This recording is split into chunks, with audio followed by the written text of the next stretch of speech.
Hal Riley. It is amazing to see you. Thank you so much for coming on Succession Stories. This What's Next episode is going to be really special. And we're going to talk first about how we know each other. But first, let me welcome you. Thank you for coming on the show. Absolutely. Thanks. I'm excited about this, Laurie. This will be fun. It's going to be a lot of fun. So you and I reconnected recently, and I was thinking about the calendar, and by golly, we met 10 years ago. Can you believe it's been, or I should say we last really spoke 10 years ago. Right. We worked together because I was your client. Right. I was your client at a pretty big company here, and I guess we worked together for probably almost 2 years. Yeah. And as life goes with transitions, we had kind of lost track of each other. And social media, I think in its brightest days is a wonderful example as us, is it kind of brought us back together even most recently. So I wanted to share with the audience a little bit about, I think, connectivity, and you might recognize this. So anyone watching on video is going to, I love it. It's going to recognize I love it. What I'm holding up. So I'll tell everyone what I'm holding. I'm holding a Russian nesting doll set of Jerome Bettis, who is a Hall of Famer, Pittsburgh Steeler running back. And Hal knew that, of course, I lived in Pittsburgh and that I'm a fan of the Steelers. And you, at the time, you were in Dallas. And how you had these Russian nesting dolls, I don't know, but you mailed them to me. Do you remember that? Yeah, of course. And so somehow these Russian nesting dolls, I'd look at them every once in a while. Again, this was like 10 years ago. And I'd think, oh, Hal Riley, I wonder what he's up to. And then what happened? In August of 2020, I happened to be looking at my Instagram and I saw these amazing posts from you about this eco challenge race in the middle of who knows where in Fiji. And I was like, is this for real? And I started following you, and it was for real. And that's a big part of what I want to talk about today is your experience with that race. It was quite an amazing experience for you. And I also want to rewind on other aspects of your life.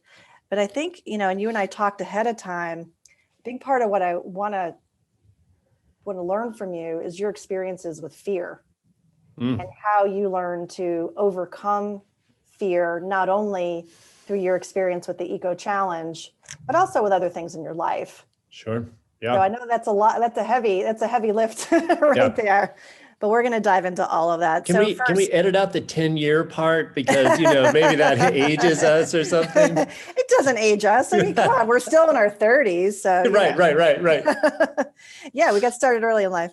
So first question for you, Hal, is why don't you talk about your experience a little bit with Eco Challenge? What was it? What was the race? Just sort of, if people didn't watch it on Amazon Prime, hopefully they did, but in case they didn't, just talk a little bit about the race. What was that for you?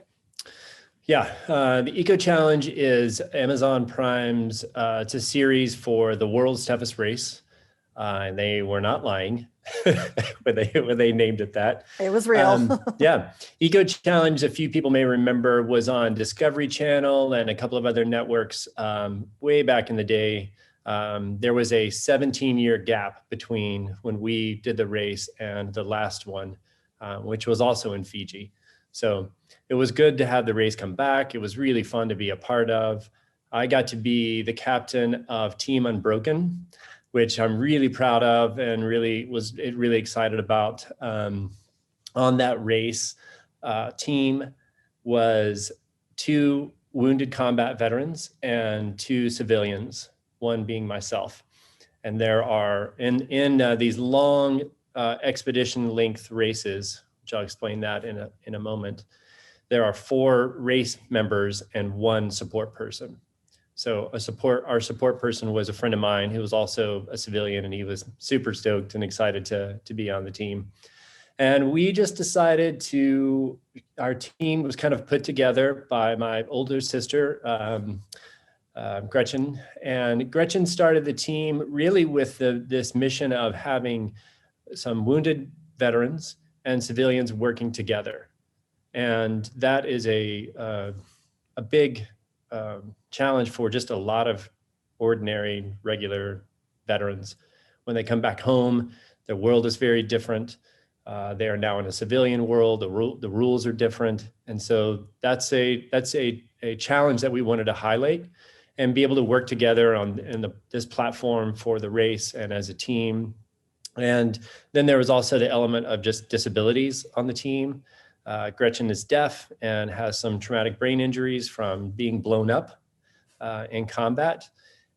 Keith has several metal joints from also being blown up in his Humvee while he was serving in combat. Anne was also on the team. Anne is a civilian, but she works for the VA and has diabetes. And then I am a civilian, but I was in a boating accident years ago when I was younger and ruptured several discs in my back. So we all kind of brought a bit of challenge to the table, and it was really fun. It was really fun. I can tell just briefly, these adventure racing as a broad statement for those that aren't familiar or haven't seen the show. Adventure racing is essentially an off-road triathlon on steroids. It is the fundamental sport beneath the racing is orienteering, which means you have to navigate the entire course by map and compass. So you never have a course to look at. You're given a set of maps. You never look at, oh, here's the race course. So unlike a traditional triathlon where you can really hone in on microseconds or micro minutes to kind of work on your placement and perform better, adventure racing, man, you never know what the course is. You don't know what the disciplines are going to be. And most races are 8 to 24 hours. Meaning there are a set of checkpoints that you have to find along this given section of these maps, and you have 8 or 24 hours to find as many of those checkpoints as possible. You get points and then you're scored on time. For the races that are really longer, either in time or in distance, there may be a 3-day race or a 5-day race, or in the case of Eco Challenge, it was an 11-day race. That's considered an expedition length race. And you have team members that support you along the way and provide all the food and the water and the gear as you change between biking or rafting or paddling or swimming or kayaking or building a bamboo raft or rock climbing. So and fighting the elements, and sleep was a kind of a luxury, right? You basically got to rest when you could. Yeah. When it was super dark, or you were super tired, or you just couldn't go anymore. Unlike most every other sport I know of, there are a couple of phrases that go around in the adventure racing world, and one of them is that sleep is a strategy, which means it may not even be a luxury. It may not even be a strategy. Yeah, it's a strategy. In anything less than probably 30 hours, a 30-hour race would be what most people would just do straight through without sleeping. Certainly for Eco Challenge, you have to sleep along the course for that many days. But I think the top teams that finished that course slept a total of 20 hours. Wow. In a week and a half. So let's jump back. Let's jump back in time. You mentioned that you had broken your back. What happened? Tell me about that. Yeah, I was a high school student. I'd spent a lot of time on the lake. My brother and my dad and I used to run slalom courses for fun. And one weekend we were riding the inner tube. And for those lake enthusiasts out there who like to ride tubes, my dad and my brother and I are all quite competitive, and we would just beat the dog out of each other. So it was something, that was an adventure race in and of itself. Is that where it all began? It's like a rodeo on water, basically. And this is in Texas? Yes, this is in Texas. Yeah, out in West Texas where I grew up. And one weekend I was on the lake. Some friends, neighbors were driving the boat, and I was riding with my cousin. And we went up into a cove and turned, kind of in the shallow part of the cove, the narrower part of the cove. And as the tube slung out around the boat while it turned, we slammed into a dock. Oh, wow. Yeah. And the doctors in the emergency room that evening, they estimated that to do the damage it did for both of us, we probably hit that dock about 60 miles an hour. Wow. So, Wow. yeah. Were you conscious? Do you remember it all? I remember a lot of it. I remember seeing the dock and then hitting it. Okay. We were just traveling that fast Yeah. across the water. At the time when we made, we both kind of hit the dock sideways across our glutes, and had a lot of bruising and fractures in our elbows or wrists. And at the time, I don't remember the impact, but I remember floating in the water and watching my legs float up because I just couldn't feel them. Couldn't Yeah. move them. Did you think that you would lose the ability to walk? Oh, I thought immediately I was paralyzed. Yeah. I immediately knew this is bad news. Thank heavens. It turned out that was like a form of spinal trauma, and everything reset. And I walked out of the hospital that night. Wow. Yeah. But that ended, you had told me earlier, I think you were intending to go to college and water ski on a scholarship. Yeah. I mean, yeah, it ended a number of things until you reach a point where I think probably all of us have something that is a barrier, something that holds us back. And that for me was just one of those elements that I thought, I'm going to do whatever I want to do physically as much as I can. I'm going to play. I played club soccer. I even played football on a team that called itself semi-pro back in the Dallas days. And, I've done a lot of pro-am volleyball, beach volleyball, and I've done every sport that I want to do. And about every 3, 4, 5 years, that old back injury gets a hold of me. I feel it every day. I wake up every day. It's something that, It's always with you. That you deal with. Yeah. Yeah. But every now and then it kind of shuts you down. Oh, sorry, go ahead. I met with a neurologist one time during one of these really bad episodes where I was considering whether or not I was going to have surgery. And I've intentionally chosen not to have surgery all these years. And I encourage people, if you have any option, don't have back surgery. You'll have it again. If you have one, you'll have a second. And this neurologist told me one time, he said, you have the spine of a 47-year-old hockey player. I was like, I don't play hockey and I'm not 47, at the time, but yeah. But it led you to make different choices in college, which then led you to a creative career, which is of course how we met, because you were a creative director, an amazing creative director. You did such great work. Yeah, thank you. In Dallas. And talk about that a little bit. How did you make that choice to transition into the arts? Was that something you always knew you wanted to do? I think so. But without consciously knowing it. I knew I was very interested in doing art as a career, as a job, when I was a high school student, but I also really struggled with the idea of like trying to sell artwork on the street. I couldn't visualize what that looked like when I was younger. I felt like, oh, maybe I should be an architect, which is funny. In the design industry, a lot of designers all started off as architects because it's the thing that you can visualize, and your parents and mentors can kind of see and point you toward. It's hard to point people toward like, no, you can be a graphic creative visualizer of stories and problem solving. And, it's more of a popular career now, but at the time, it wasn't something that a lot of people just raised their hand and said, like, I'm going to go off to art school and be a visual communications manager, Yeah, parents are usually like, "What's that?" Exactly. Yeah. And so you pursued that for years, and I guess if we flash forward on that transition where you said, "Okay, I'm ready for something different," which probably was around the time, I guess, when we had last spoken, right? Because I think you were leading some design teams in Dallas. And you had made a couple of transitions. So talk about that. What led you to choosing different paths in your career? Yeah, so I'm still a creative director, and I love the craft of design. That's the thing that has held me in that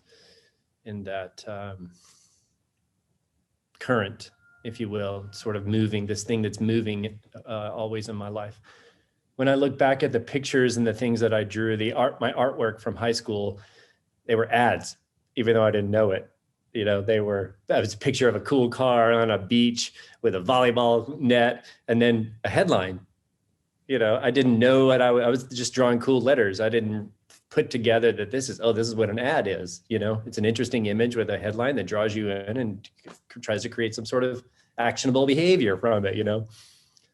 And over the years, I have always been that young designer that asked too many questions. You know, I just have such a thirst for knowledge. I love to learn.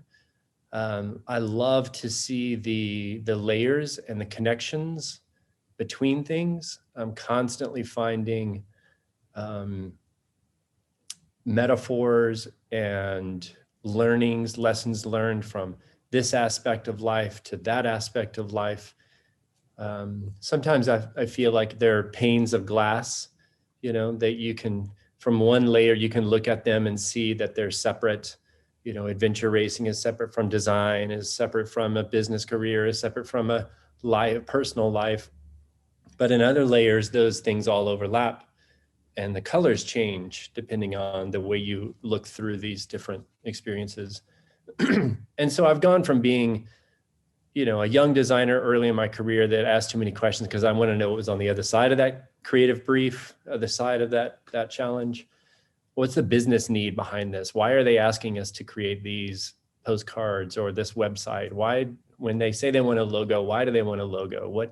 Why do they want it this color or that shape? And why is a serif font the right font or a sans serif font, right?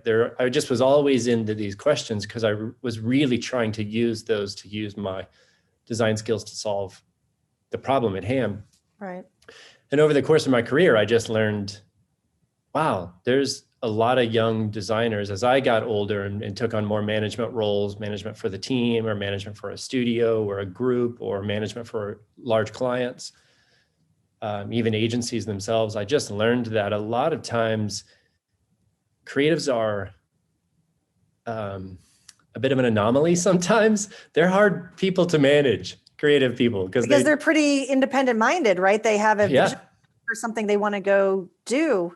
And yet there's this no clear direction of how to get there. So how do you bring that all together? Yeah. Well, creative people are also very intuitive people, which is they often feel the answer before they can tell you what it is, or they can feel that this direction or this solution is the right solution, but they may not have learned the communication skills to articulate that direction. So I think that's where I just found a passion personally. I love teams and I love people and I love design and I love racing and I love all of these things. And the root of it really is people.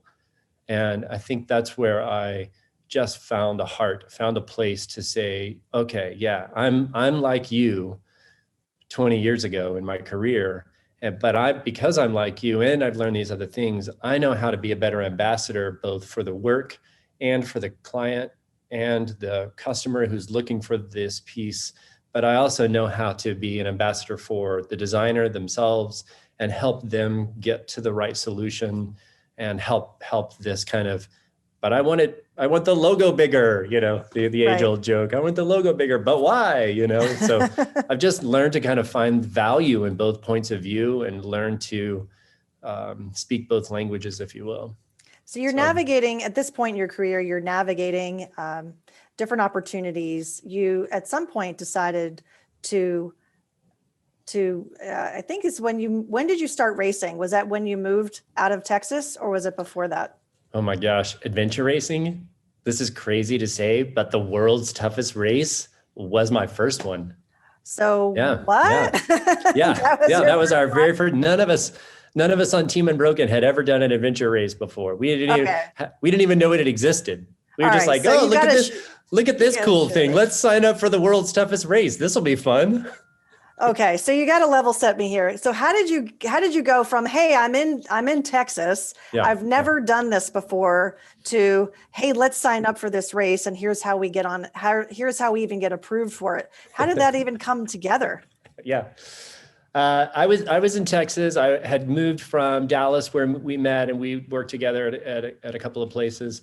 And I had already moved to be freelance, and I was running my own freelance design business. I moved down to Austin to be the chief design officer of a mobile tech company down there. I loved that. That was fun. I moved from there to go run a studio called Design and Manufacturing that was very much about experiential design. So it was a lot of like custom fabrication, welding and carpentry and projection mapping and a lot of little nerdy stuff that I could use my hands. I really got into that company. And about a year into that, we had just finished this huge project for Game of Thrones down at South by, and Gretchen calls me and says, "Hey, I'm thinking about this race." And I said, "That looks awesome. We should get a team together and go do that." Yeah, heck yeah, I'll do that with you. And she said, "Well, we already have a team. You're on it." And I was, oh, okay. Yeah. All right. So at the time I went out at the beginning, I was the crew assistant for the team. And so I went out to go to Asheville, North Carolina, where we did a lot of our training. I went out there to do some training and just realized this is one of those opportunities in life, right? You called Gretchen your sister earlier, but you don't literally mean your sister, do you? We're not blood sister. We grew up together. She used to babysit me when I was little. We're family. Okay. But we have different parents. Gotcha. Okay, so it wasn't like a random phone call. This was somebody you knew, trusted, and loved, and she's saying, "Hey, there's this really interesting opportunity." Now, had she ever done adventure racing before? No. And just to remind everyone, she had lost her hearing at this point, right? Yeah, absolutely. Yeah. And so there you go. And is there a tryout of some sort? You submit because the race was going to be on Amazon. There's an interesting overlap between it being a reality show of a race. So there've been a few questions. I've been asked a number of questions about the race. How much was it a TV show, or how much of it was a race? It was 100% a race. There's no point where the show ever influenced what the race was. There were just camera people who kind of ran alongside and were staged and posed in different locations, and they basically documented the race. And they followed a few of the teams along the way. And we didn't know. No one knew whether you were going to be a featured team or not until the show came out. Really, we've kind of felt like we were, because we were asked a lot of questions for interviews and a lot of pictures of us as kids and all that kind of stuff. But you submit a video as a team. Here's who we are. Here's our racing experience. Here's what we want to go and do. And here's why the world's toughest race is the next race for us. So we submitted all of that. And for us, it was really the story. For us, it was about, just because someone is labeled as disabled doesn't mean they're incapable. So, this was something that's very dear to Gretchen, and she's very passionate about, and Keith as well, both as combat veterans, and Gretchen coming back from combat, being deaf. That's what ended her decorated military career. She's in the Veterans Hall of Fame. She's a badass, and I'm really proud of her. And she came back and felt like, wow, people are saying no to career opportunities or job opportunities or speaking opportunities, or people would close the door on opportunity for her just because they couldn't understand how she was able to navigate the world. And, I think that's one of the lessons learned from the adventure race is you can find a way. You can always find a way forward. And we really wanted to just put that story out there, that just because someone comes back as a combat veteran or someone has some type of disability, doesn't mean they are incapable. It just means they're what we call creatively abled, That's right. Creatively abled. And Yeah. the show did an amazing job of spotlighting your team. And we'll get to that in a second. Yeah, How did you become the team leader? Process of elimination. Short straw? Yeah. Short straw. I love the team, and I just jumped in from that moment where I was, running the studio in Austin, to that first training, and I just said, "Man, I'm in this. I'm kind of in a transition moment for myself, where I'm looking for what is the next thing, and this race is the thing I'm going to do now. What's on the other side of that, I don't know." I couldn't see that at the time, but I could see that this is what I should do. It's what I should take. This is why I put that money in savings. This is why you take those moments to get out and run and train, and people and relationships and family. And like these things suddenly became really important.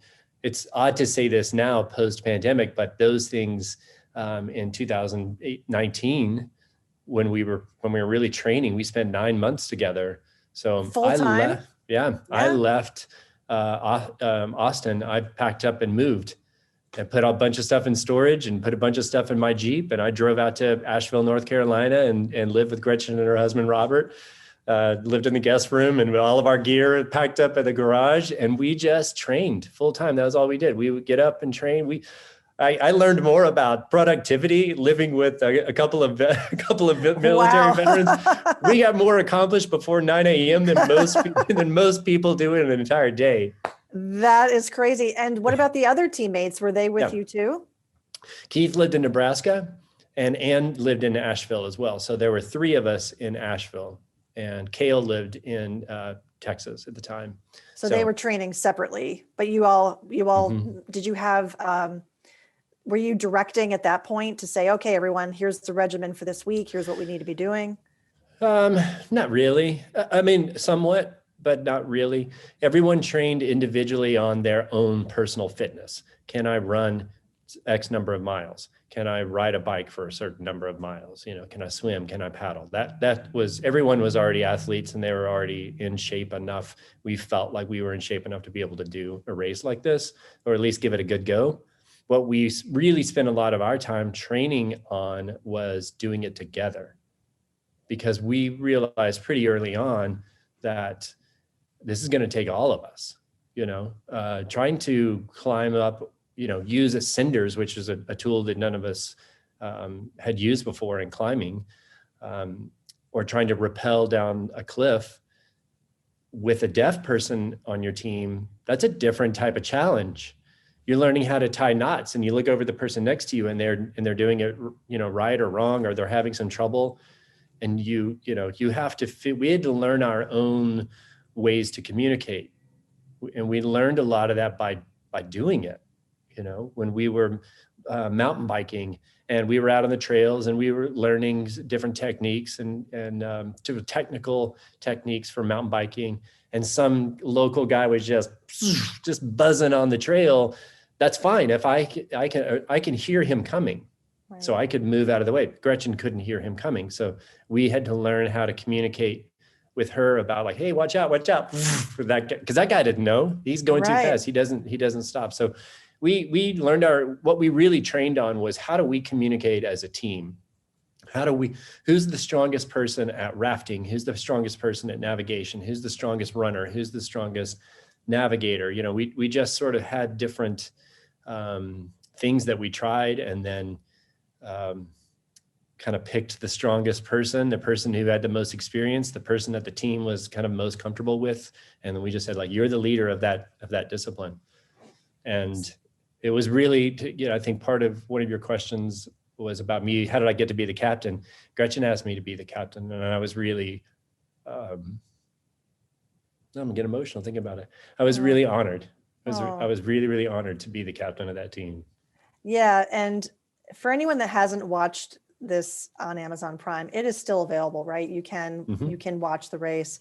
And So not a spoiler alert in the sense that we want to reveal everything if you are going to watch it, but we have to talk about this. Of course. So your team was spotlighted. You were one of the teams from the very, very beginning. I think in the very opening scene, it was your team, because I said to my husband, "Hey, my friend Hal is on this team," and there were like 60 teams, right? I mean, yeah, competing, 66. 66, and I'm telling him. And I was telling my son, "Oh, we got to watch this. We got to find my friend Hal." And then the opening scene, I'm like, "Oh, that's him right there." Yeah, that one. Oh, there he is. Yeah, there he is right there. Yeah. So what did that feel like? You didn't know at the time they were going to be spotlighting you that way, right? No. Like I said, we kind of got clues and figured out that when they asked us to interview just before the day before we left for the race course, we're like, oh boy, okay, yeah, we should pay attention. It was fun. I loved it. I loved to be out there, that we had a cameraman that ran along with us, and sometimes he would have his camera on, and we would, Gretchen would say to us, "No, you can't cuss when we're on camera." We're like, okay, yeah. Okay. So we'd have to kind of pay attention. I believe his name was Jeff, our camera guy. So we'd have to be running along. We're like, oh, okay, well, Jeff's recording. So, Well, Jeff had to be an athlete himself to be able to hold that camera and be doing what you're doing. All of those guys were great athletes. Yeah. Followed a number of the teams. So let's talk about the emotional side of this, the fear. I mean, were you feeling? I guess the first thing you have to do is paddle, right? You're in this makeshift kind of boat, and people were flipping over, and and you have to get to your first destination, and it's 66 boats taking off at the same time. It was kind of crazy to watch. Yeah. And you're beautiful Fiji, right? Beautiful sunny day, beautiful blue water. What was going through your mind in those moments? Oh man. Fear. I've had an interesting relationship with fear, I think. I have said to a number of people, they're like, "Oh, what's your greatest fear? What's your thing?" And then, in casual conversations at the pub and I've really sincerely and honestly said a number of times, like, I don't know. I don't really have a thing that I'm afraid of. And, fear to me is like, you open the door to a room that doesn't have the light on, because it's dark, you're afraid of what might be in there, and you fill your mind with the things that might be in there. And so fear really is a reflection of what is in you, not necessarily what is in front of you, the thing you have to do. And if anybody's familiar with the Enneagram work, I'm a classic 8, man. I am like, I'm just charging ahead. So I had 2 experiences at the beginning of the race. One, I never slowed down enough to feel fear. I never had a moment where I thought, we can't do this. And that's probably true for everybody on the team. I think that's probably true for Ann and Gretchen and Keith and Kale. We all were ready to go. We felt well prepared. We had done a lot of work. We had done a bunch of training. So we felt like we had what we needed to do to thrive. However, none of us had ever paddled a traditional Fijian thamakau, is how that's pronounced, which is that they made these boats for the race in the traditional design. So it is an outrigger canoe that has the ama, the mother, that holds the outrigger itself. And there's a name for that, but I can't remember the Fijian name for that. And it has a sail, but it's not a traditional sail on it where you can kind of tack the boat back and forth. It was a very different type of sailing craft. And we had gone out and found the one guy on the island who, none of us had experience. We all had experience sailing, we had experience paddling, but we didn't have experience on one of these things. So we had done some research, and people had told us, oh, these things tip over really easy, and you don't want to lose your stuff. And the first thing you do when you get in the boat is tie it all down and all of these things. So we kind of had all this in mind to pay attention. We had found the one guy on the island that had one of these boats that was similar to what we had. And we begged that guy to take us out and to give us some training on this thing. And we had gone out, and the day we went out, it was probably 3.5 foot seas, which is the height of these boats, the canoe walls. So it was a rough day. It was a very rough day. Not all of us went out. In fact, the captain that day said, not all of you can go, only 2 can go on the boat for this because it's very, very rough. And if it goes well, we'll come back and pick up the rest of you. So that was our plan. And we went out and the wind took us, and it was Ann and I, and we had a miserable time trying to get that thing, even with the captain on the boat trying to help us get back. And we ended up flipping the boat to get out in the middle of the ocean. So at the beginning of the race, we don't know how you're going to start the race. Yeah. That's a part of it. They give you the maps, they take you to the starting line, and they say, go, your thing is right down there. Your starting line is down there. And we all took off running and we ran up on the boats. That's how we found out that we started the race on these llama cows. And so we had maybe not fear going into the beginning, but we had definitely had a sense of caution, of deep caution. I did not want to dump my team in the middle of the ocean, in the middle of this, at the very beginning of the race. We knew that would be rough to recover from. Let's just get going. And we know we're not a lead team, so we don't need to race everybody off the starting line. Let's just get going. That part turned out to be fairly wise, I thought, because the teams that did flip their boats over in the beginning were because they couldn't navigate this thing. They were just overly aggressively driving this traditional ancient craft and vessel, and sort of that's where the flips came from. A number of teams ran into each other and punctured the boats, and they took on water. And so it was a rough start to the race. What we could not plan for is that there would be no wind. No wind. So here we are in a sailboat with no wind. Yeah. So it was all arms. Yeah. I think we paddled for 14 hours. Brute force. Yeah. And let me ask a question about goal setting. I know you're a thinker. I know you're a planner. Did you at any point with the team in advance set goals for the race, and what were they? We did. Our goal was to finish the race. We knew we weren't an elite team. We knew we were newbies. We knew we were maybe in over our heads. I don't know that we would ever say it that way, but we knew we had we had a big task in front of us. So we were realistic about the challenges, and our goals were finish the course, stay together as a team, and come home as a team. And so 14 hours, you get to land.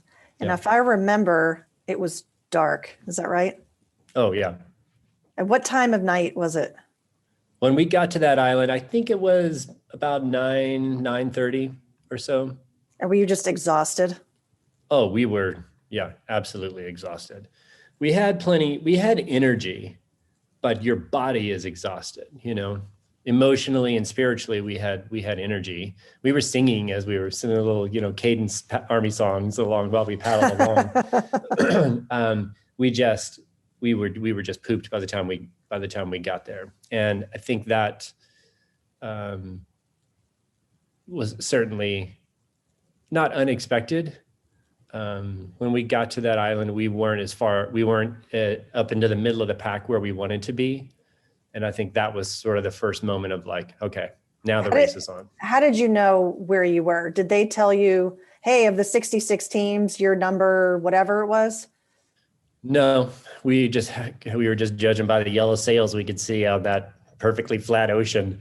We could see a bunch in front of us, and we didn't see a whole lot behind us. So the teams that were strong paddling teams, the New Zealanders, the Australians, the Pacific Northwesterners, and the elite teams, because they knew, okay, there's going to be they knew enough to know this is going to be in the ocean. There's going to be a lot of outrigger, and they owned these boats and they did a lot of training. So those guys, as soon as they hit the water and there was no wind, they never put their sails up. They just crushed it. Yeah, they just crushed it. So what happened when you got to land and, it's 14 hours later, it's dark, it's 9:30 at night. What did you guys do? Did you say, hey, we're going to rest, or we're going to keep going? No, we were keep going. We knew this is the plan. This is the way, as they say. We refilled our water bottles. We drug our boat up to shore, changed our shoes, and took off. No Looked sleeping. at the map, Off you planned a go. new course, and took off. Yeah. Yep. So this was the hiking part, and you're in the dark, and you have to navigate. If I recall, it was pretty steep, kind of jungle environment. Would you describe Yeah. it that way? Muddy jungle. Oh, yeah. It's We're a on a good volcanic day. island Yeah, that's volcanic covered in island. mud. Yeah. Yeah. In a good day, this would be a hard hike. So you Yeah. had like little headlights, I think you were wearing on Mhm. your foreheads. Yeah. And that's all you could do to see, right? Yeah. Which was another fun challenge that we learned. When you have a person who primarily communicates by reading lips, and anyone who's ever been camping knows that like, oh, your headlights are shining me in the face, that was certainly another element that we learned. A lot of times in these adventure races, you're trying to, like I say, there's no defined race course. It's not like there's cones or signs that you're following. You don't get a chance to turn your mind off and then just body along, So a lot of times you're trying to find the fastest route between 2 points. And sometimes there will be a path there. Sometimes it'll be a road. Sometimes you're cycling on the road. Sometimes it'll be a dirt road. Sometimes it'll be a cattle trail or a river or a creek. Sometimes you have a thing you can follow. You're looking at the map and you're following a terrain feature. And other times you don't at all. And so that little volcanic island that we were going around, a section of it had a path, a section of it even had a road, and a section of it had nothing. And that was the bushwhacking jungle section. Were you navigating, or was someone on your team navigating, or all of you? I was navigating. Yeah. You were navigating. Yeah. And there was a critical decision that needed to be made. Can you talk a little bit about that? Yeah. Yeah. I think this is the moment that, we've become good friends with a number of the elite teams throughout, even prior to the race, because we ask them a lot of questions. We're newbies and we need help, we ask a bunch of questions, and we followed, and I've stayed in touch with a lot of those teams. And they have since said, "Oh man, we were watching this show. We thought to ourselves, no, Team Unbroken, no." And they've all said, you just didn't know better. Had you done more races, had you done more adventure races, then you would have known to make a different decision. But in that moment in time, the decision we made was, well, let's see, we can go one of two. We're at this point, and we've got to get to this point. This point is really dense, steep jungle. We'd already talked as a team about how that's something we were worried about, and we wanted to stay together, and that was going to be difficult to navigate. And we had planned all these little techniques and tricks and ropes and things that we could use to kind of navigate through this jungle. But here it was at midnight, 1 a.m., 1:30 in the morning, somewhere in there, when we first come across this, this navigation challenge. So do we want to try to take that on in the middle of the night, or is there a smarter route? Is there a smarter way to go about this challenge? And in retrospect, of course, you just head on, you just go for it. But at the time, what we discussed as a team, and it's in the show, you see this discussion happening live, as we're having the discussion.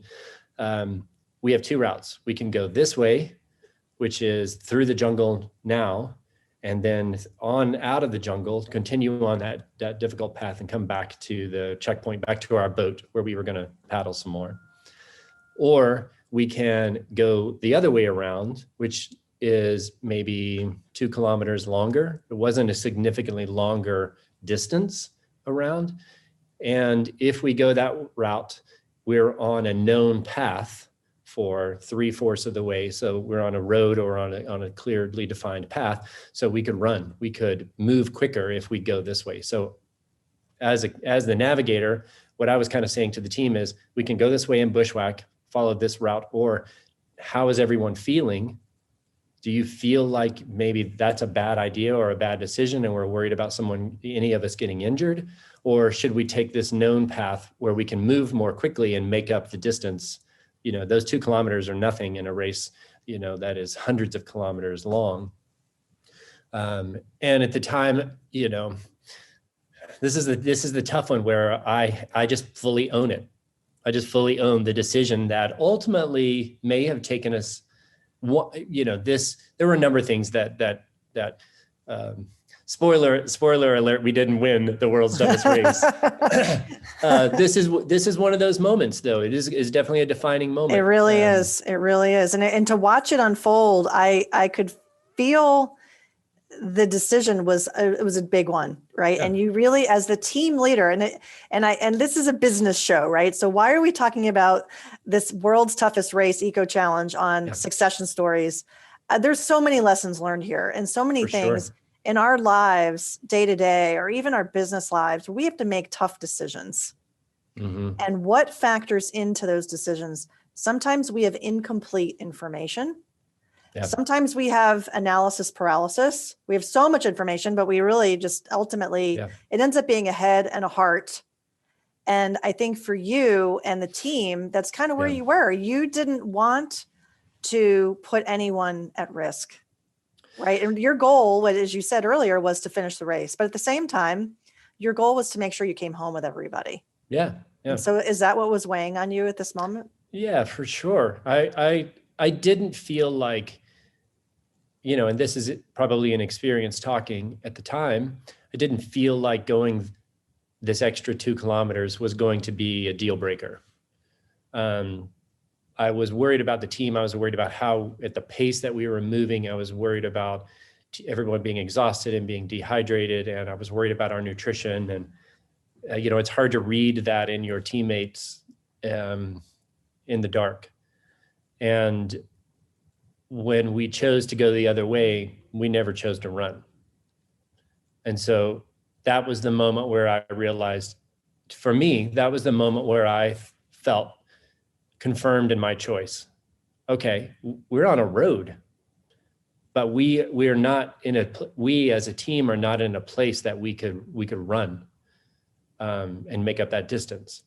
And so that's when I chose for us to sleep. Hey, how's everybody doing? Do we need to take a power nap? Which is one of the famous meme of me saying power nap. What does power nap mean in that context? Like an hour? Yeah, I was thinking 20 minutes, 2 hours, somewhere in there. And we ended up doing 2 hours. I mean, we all knew. I mean, Keith and Gretchen they're soldiers. Like, to go days without sleep for them is not was never considered a challenge for them. Oh, you want me to sleep for 20 minutes and then get up and be ready to go another 100 miles? Fine, no problem. I've done that dozens of times.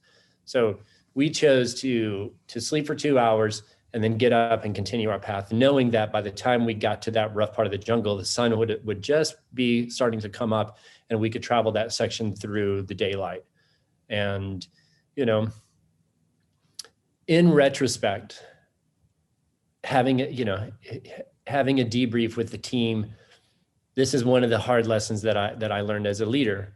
And I think I can look back in my own life and I can see how this overlaps with being an entrepreneur. I can see how this overlaps with being a creative director. I can see how this overlaps with running a business, with being a husband, with being a father.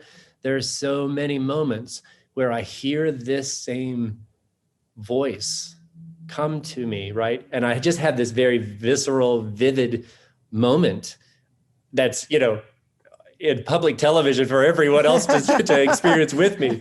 Right. But I think if we were to have the entire team on and it would have to be a bit of a therapy session, I think that what the team would say is, hey man, we chose to do the world's toughest race too. Trust us to take on the difficult part of this. And don't worry about if we get hurt. Like, we are also capable. We are also, it's my nature. It's my nature to take on the intuitive heart role and sort of forge it with my fortitude to move ahead. And I think that's a lesson that I'd certainly learned from the team. I was worried about them. And I think in retrospect, they would have said, hey, if that's going to ding us and slow us down for the race, then let's forge ahead. Trust us to know what we signed up for. And I can, again, like I say, I can see that as an entrepreneur. I have felt those conversations from business partners.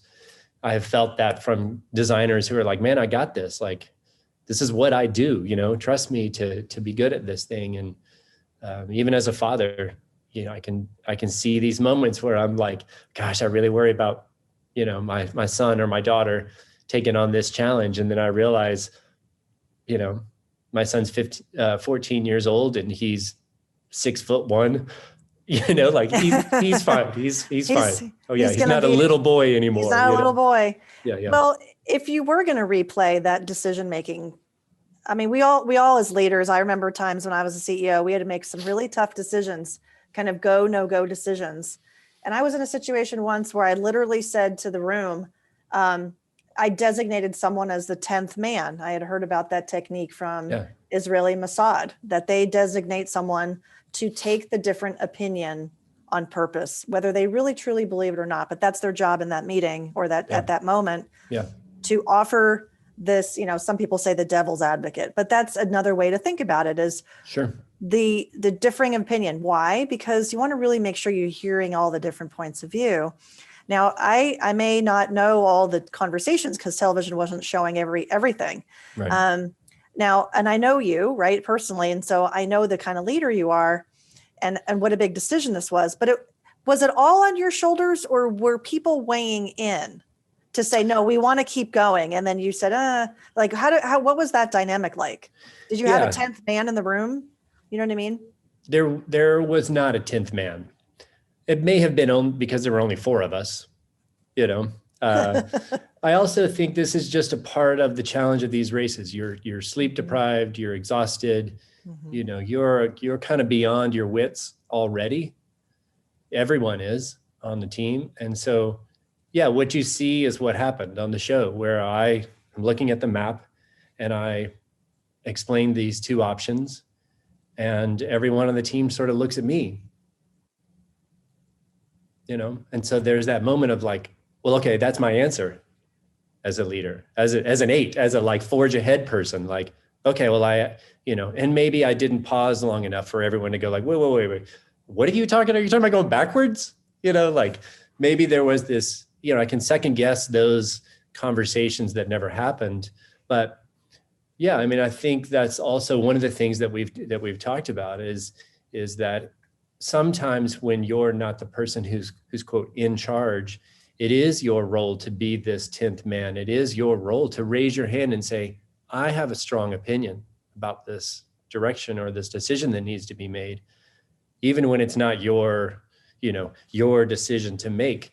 I think that's one of the business lessons that I see as a parallel here, is that as leaders, we often don't know you're sinking because you're so focused on the future that you don't realize the water is slowly creeping up, and that you really do need your teammates around you. You need your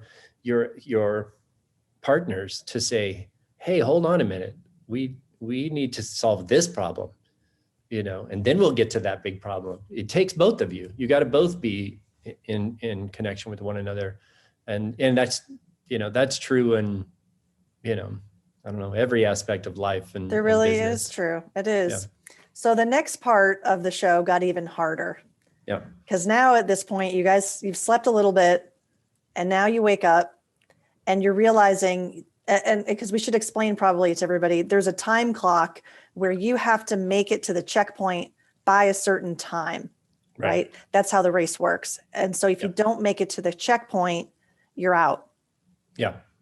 So where were you guys in relation to that next checkpoint?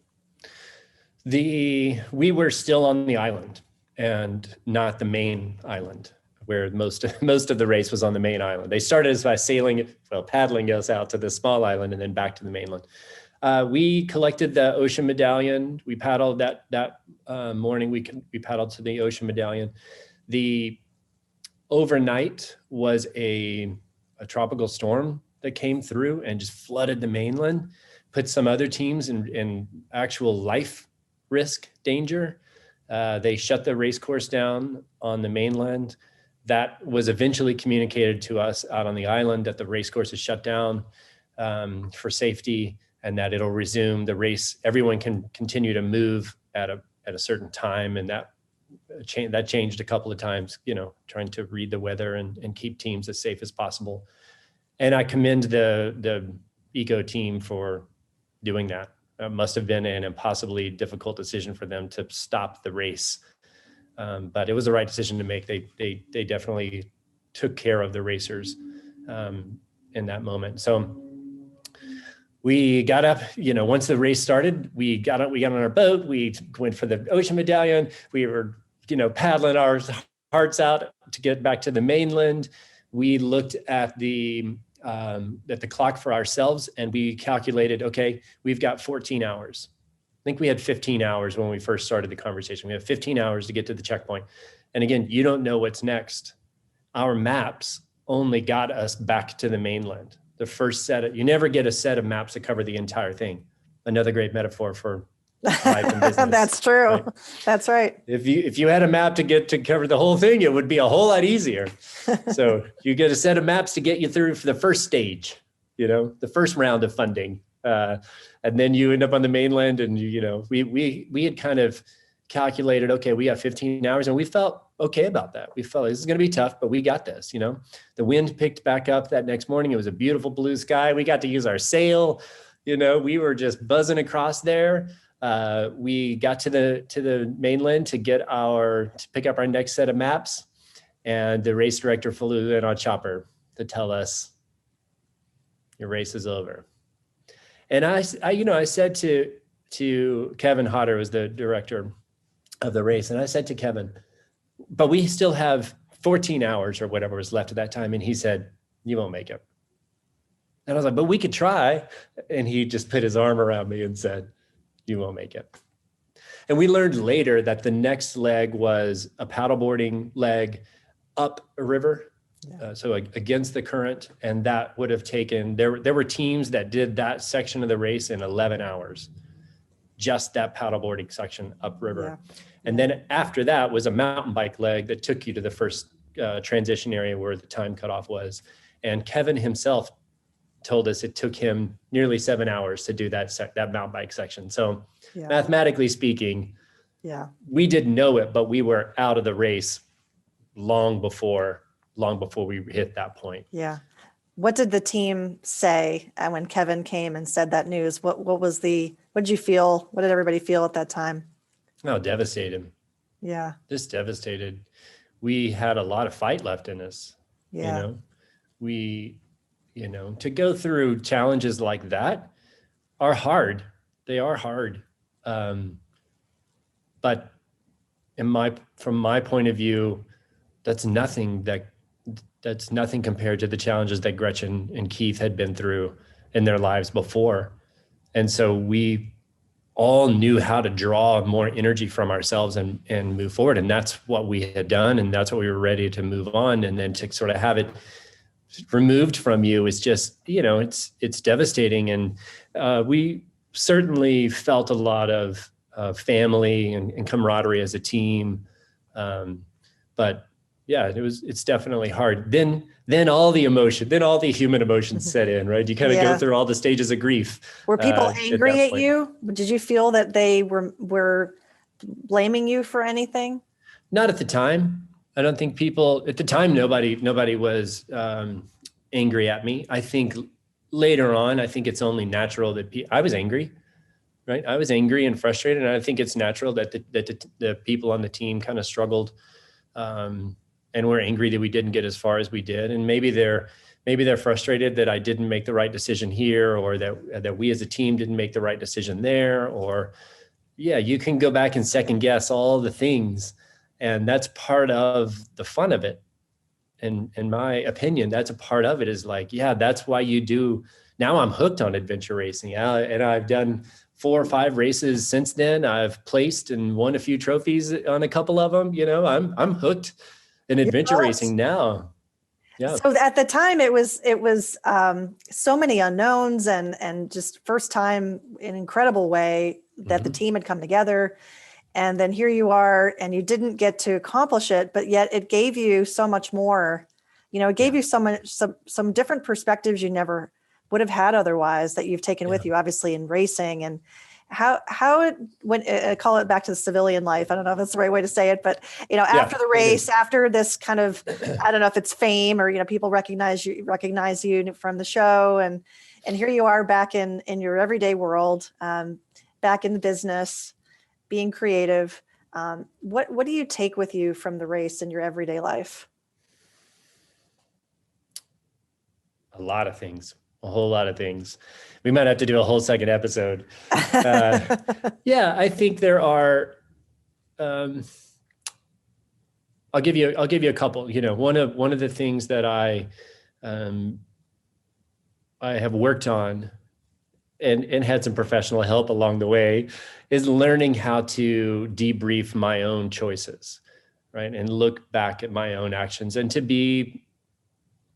I'm good at being really critical of myself. I'm naturally good at that. But to be honest about that self-critique, with the intention of applying it as a sort of a sharpening stone for the future. And that's where you start to see all of these things that overlap. Adventure racing becomes a crucible, if you will, a refining moment where you just are provided with such clarity about who you are as an individual, because you're forced to. Any race, any challenge like that is beyond your wits. It's beyond your natural abilities, and so you have to draw from your deeper self, if you will. And so there are a lot of lessons that come out of that experience that apply to things. And I think there are other experiences like this. Adventure racing is one of them. There are lots of experiences that do this and give us this effect. The number one thing I would say is that I encourage everybody, be looking for those moments. And when they come to you, take them, because it might seem a little crazy. It might not, you might not know how to explain it to your business partners, or you might, but you know in your depths, this is the right thing to do.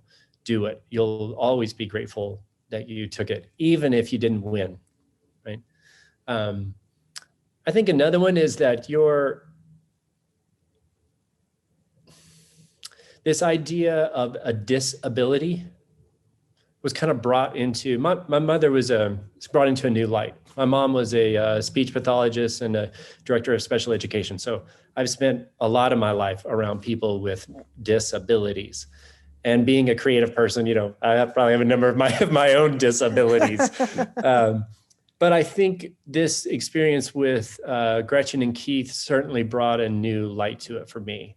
And one of the things that brought to me was even the term disability is a term made up by the ables, like that someone else made that term up and put that label on people that were different than themselves.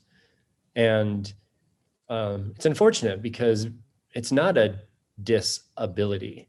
It just means that person has the opportunity to have this creative ability to do a thing. And when you're able to see it in a new light like that, then at least for myself, I thrive going to those people who have different perspectives and different opportunities. And as a designer, I want to be around people who see the world totally different than I do, because that helps me make the connections that I may not have had otherwise. As a business person, it makes me want to embrace the others. And it makes me want to go diversity is sure, it's one way to say it, but really it's about someone other than yourself. Of course that has to do with race. Of course that has to do with gender. Of course that has to do with a number of labels. But the point is, go find someone other than yourself and empower them, because you'll always be surprised at how capable they are, at how their point of view brings so much light to what the two of you could accomplish together, that it sometimes makes it so much more fun. Gretchen and the team and I laughed so many times over silly stuff that we had to figure out. Gretchen's up on the climbing a cliff, and she's kind of in between Keith and I on the rock. Keith's at the top and I'm at the bottom, and Gretchen's in the middle just laughing herself silly because she's stuck, and we were like yelling at her and she doesn't even know it. Like, we've had so many moments like that where life is so much more full because we had these other experiences. It's just, there's lessons in navigation, there's lessons in road mapping, there's lessons. Feeling like you've got a TED Talk in your future. I don't know. Yeah, it'd be fun. You really have learned so many things. I can just tell, and I know how you prepared for today, and really were very thoughtful about what we were going to talk about, right? And I know that there's still so much to learn from going through these experiences. You shared that you now race with your son. Yeah. I took my son on his first race. We did a 24-hour race together. He was 13 at the time that we did it, and 6 feet tall. He wasn't a tiny little guy. He was the youngest person at that race to complete all 24 hours. And often in adventure racing, you sometimes find yourself on the course alongside another team or two. And adventure racers know, unless you're at the elite, you're at the top, you're the first, second, or third person, team. You're not racing another team. You're racing the clock. You're racing yourself. You're racing the course. You're racing your decision-making ability. You're racing other things, not other people. So you often find yourself alongside other teams, and it's kind of fun sometimes to be able to chat and have conversation. Well, I'm racing along. My son's named Colt, and we're racing along together. And all the adults from 3 separate teams are just exhausted in the middle of the night. We're off our bikes, and we're just pushing our bikes up this long, steep gravel climb. And here comes Colt riding down the road on his bike, and he pulls up next to me and he quietly says, like, "You okay, Dad?" I'm like, "Yeah, I'm okay, bud. How you doing?" And he was like, "I'm good." And I'm like, Yeah. You don't have to stay with us. You can, just stay with the group, stay so you can stay where you can see them. Okay. And he pops a wheelie and just like rides off. Off he goes. Yeah. And off he goes. That's the 13, 16-year-old body. That's right. With no back injury. Yeah. Right.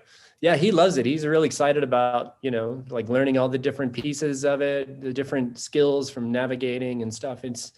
What a cool experience to be able to give that deeper gift of sort of self reflection and confidence that I can do this beyond crazy, difficult thing that I can't even really define at the beginning because there's no definition of the thing. To be able to give that gift to your kids.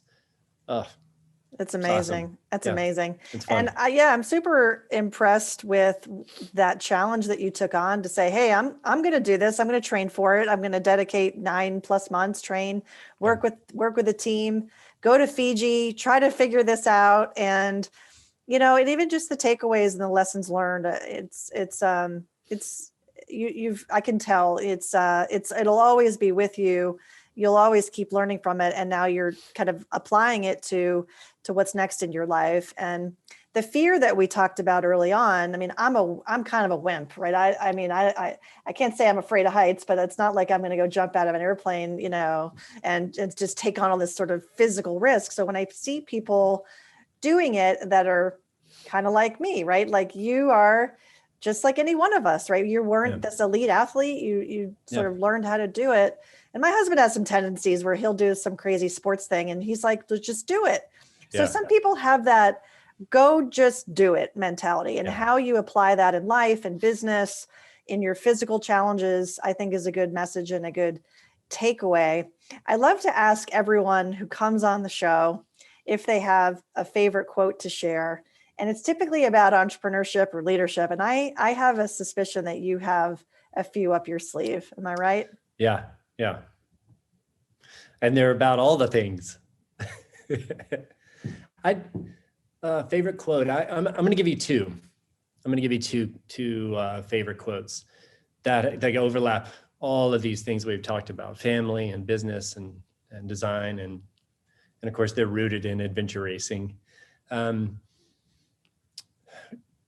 really, the first one is the clock is the only thing you're really up against. Everything else is navigable.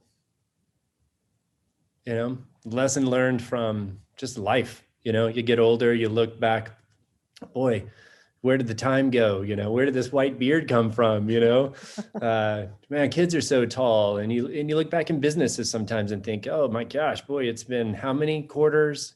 And you know, you chart things in growth or challenges or opportunities. But, you know, sometimes adventure racing is a great example. Eco Challenge was the perfect example of this. The clock is really what you're up against. You know, all the other things, how you paddle, when you paddle, who you paddle with, what training you do, how prepared you are, all of that, the choices you make. Do you go, do you not go? Do you eat, do you don't eat? Do you invest here? Do you invest over there? Like really the navigation of all that stuff is really the fun of life. That's where that's where the smiles and the stories and the heartache and that's the joy. It's where it all comes from. The clock is the thing out there that's the one uncontrollable thing that you're up against. Yeah. What's your second one? Yeah, the second one is, man, this is just a hard lesson learned right here. Don't pack your fears. Don't pack your fear. You tend to, in anything really, but the example in adventure racing is you think to yourself, boy, when I get out on course, I might come across a stream and my shoes might get wet. So maybe I should pack an extra pair of shoes, or I should pack an extra pair of socks, or someone might get injured. So I might want to pack an extra first aid kit, or, you know, boy, if it's really dark, I don't like the dark. So I want my headlight to go out. So I'm going to pack extra batteries, and I don't know if my headlight's waterproof. So I'll pack an extra headlight just in case that one's goes out. You know, you go on and on and on and on and on before you know it, you've got a pack with 70 pounds in it full of stuff that you will never use and totally don't need. And the first time you cross that stream, you think to yourself, well, I almost cussed. First time you cross the stream, you think to yourself, well, that stinks. I'm just going to go on with wet feet. You know, you just learn to like keep going. You can't plan for every situation out there, you know? No, you can't. Yeah. So don't pack your fears. So we've talked about so much today, Hal. I really appreciate you coming on the show, and it's been so great to reunite with you and Jerome says hello to, and I'm so appreciative of you being so authentic and sharing your story. So thank you so much. Yeah, thank you, Laurie. It's been awesome to catch up again after all the time. I'm so stoked that you still have little Jerome Bettis and the nesting dolls over there. Yeah, this has been fun. This has been good. Yeah. It's really good. All right. Well, thanks again, Hal. Thanks, Laurie.